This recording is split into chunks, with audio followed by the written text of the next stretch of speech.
Moving on to the Russian, it's very interesting, optimistic Russian vision. Young Russians who I've got to know, and they think about impact of globalization on a Russian community. It's difficult to think of it with Putin and Medvedev, but Medvedev was thinking, about how are they going to do these Russian elections at the end of the year, make them more democratic. Indeed, I was on a platform of the Moscow School of Political Studies 2 weeks ago. The head of the Constitutional Committee of the Duma, a Putinist, I was told he was liberal, but I wasn't quite sure that Putin had any liberals in his groupings. But he was saying, look, we've got a party system. It's a one-party system. We might have to create others for maybe the industrialists and others. But he said, what are you going to do about the internet? How do we now try to control the Russian community, populations, when they have access to the internet, access to information, access to a whole range of things? And so when I told him I was a founder of the European Internet Foundation, he said, oh, please send me any information you've got which might help us know what we're going to do about it. But this is an interesting kind of process of how Russia, I suspect, having given that talk to a whole lot of young Russians there, they're beginning to sense, well, listen, we've got to go with this democratic, interconnected world. We don't quite know how it's going to go. But this kind of future for us is better than being run by the Chinese as they look for scarce materials in Siberia and elsewhere. Big issue, no doubt, for the 2020s, 2030s. But this is looking at a Russian vision. Of course, for them, no shortage of energy supplies. They don't have that particular problem with all the gas and everything that they've got.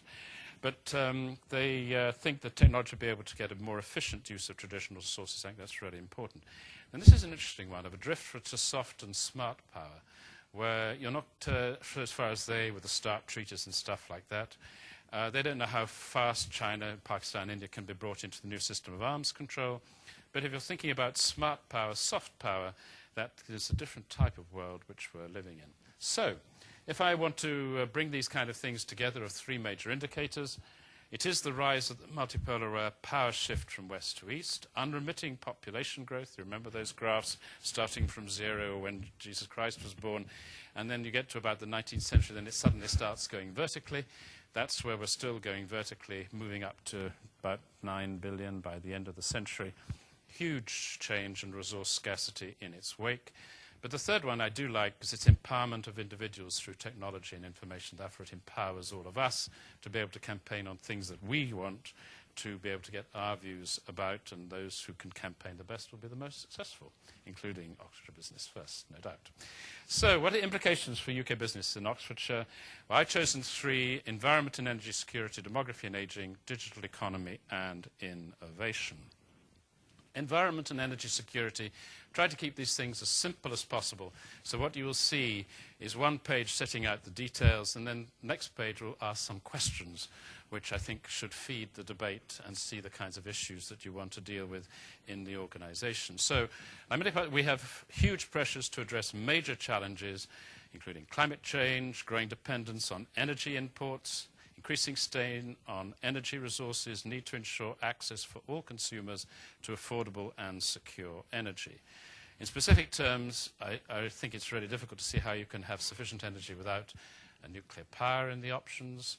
But obviously, recent fallout from Japan's nuclear explosion is that Germany is now phasing out nuclear power by 2022 in favor of green energy, and nobody quite knows in my German colleagues how the hell they're going to run the system. But that's the political desire. And investment is going to be required in new energy infrastructures. This gives rise to three things. I mean, in the UK, over £100 billion of investment needed by 2020 to replace the UK's ageing, it should have an E in it, power stations, cut carbon emissions and maintain energy security. Question, is the government moving fast enough to replace our ageing power stations, or will we face, as Steve Cowley likes to put it, a teens problem, as many are now expecting, because we're taking too long and the processes maybe not be in place by the time we need it, unless we're going to be burning more coal, in which case you don't get to the objectives of Kyoto. I suppose Kyoto's gone out of the window anyway. But I mean, that is something which is a real major question. If we have support, should we have more for renewables, such as solar power, to enable individuals and businesses to be more flexible for their energy source? The idea I'm thinking of here is that Dow's got a product on the market. There are only black tiles at the moment, but includes the solar cell in the tiles, so you can replace your whole roof now with solar towers. It's a really good idea. Why didn't someone think of it before? But brown towers we don't have yet, and I'm not sure the South Oxford District Council would like everybody to have black roofs. So, I mean, that's the beginnings of that kind of technology. Should there be less restrictions on business to enable greater competitiveness in the marketplace from planning? Yeah, well, I think I know the answer to that one. So just those are a few questions which are coming out of the environment and energy one, where I suspect we're going to have to be more simple in looking at the power sources that we have, rather than relying on huge reactors which create lots and lots of political problems.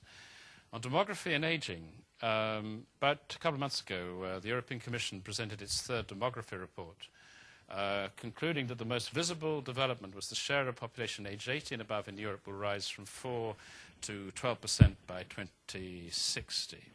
An aging population in the West means they're going to be significantly less at working age, reducing our output capability and increasing old age dependency ratios. This gives the UK and the rest of the EU problems in terms of competitiveness. We need to focus on how we boost our productivity. Of course, the flip side to this one is, yes, healthy life expectancy. People are going to be aging better, so you might presume that it could be around 90 maybe by the time we get to 2050. And how do we open up more opportunities for active participation? But the kinds of questions here, should we move quicker to enable better use of technologies to look after an aging population? Or should we have more skilled workers to be encouraged coming to the UK from outside the EU? Where are the people coming from who are going to be running our companies? Where are the people going to be coming from looking after the elder generations?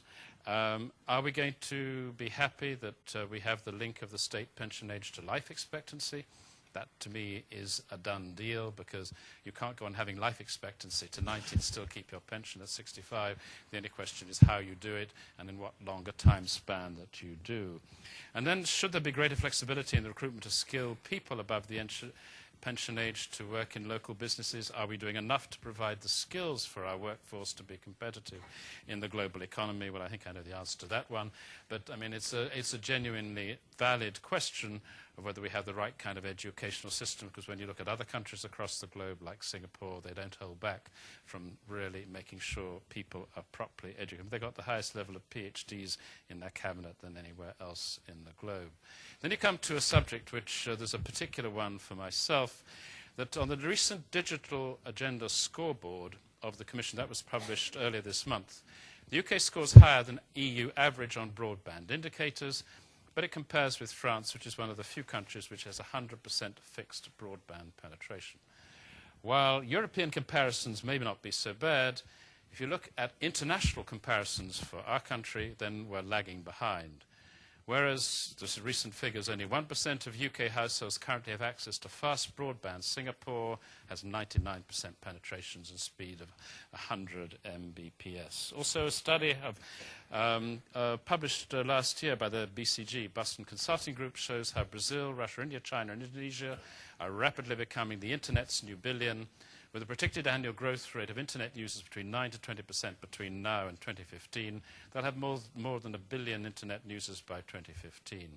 So it's a real matter of concern. Come to that in the questions. The UK, of course, is a leader. Let's not be too pessimistic. We have lots of that in Oxfordshire, by the way, with the car industry, with biotechnology, with aerospace, whatever. But we fail, I sense, when I look at this, in developing these technologies, either owing to a lack of access to capital in the UK, inability of Britain to recognise the value of the new technologies, and to provide the means to fund new ideas and new markets. One very good example is the IT world, where you've had America, who's developed all these wonderful companies like Microsoft, eBay, you name it. We've had none of that. We've missed out on that IT generation other than Vodafone. And I think that that's a real gap, that we haven't really understood what we should be doing. So questions for debate would be, do you think that the current UK government is too complacent about the real threat to our way of life that comes from the growing Asian economies? And I use that really as a synonym for China, because that's the big one, which has real, I think, big ambitions to be a real global power. Is the government devoting sufficient amount of investment to digital infrastructure, or do we risk, as one of the participants at a recent meeting in Wantage, well, it was at the F1, which was organised by the Engineering Employers Federation, that we become a digital backwater? because here I think that we need to understand that our sector of manufacturing has declined. I think the question has to be raised, can we be just a service economy, or do we not really have to do much more to bolster, support, and understand how we actually are a manufacturing nation as well as one of financial services?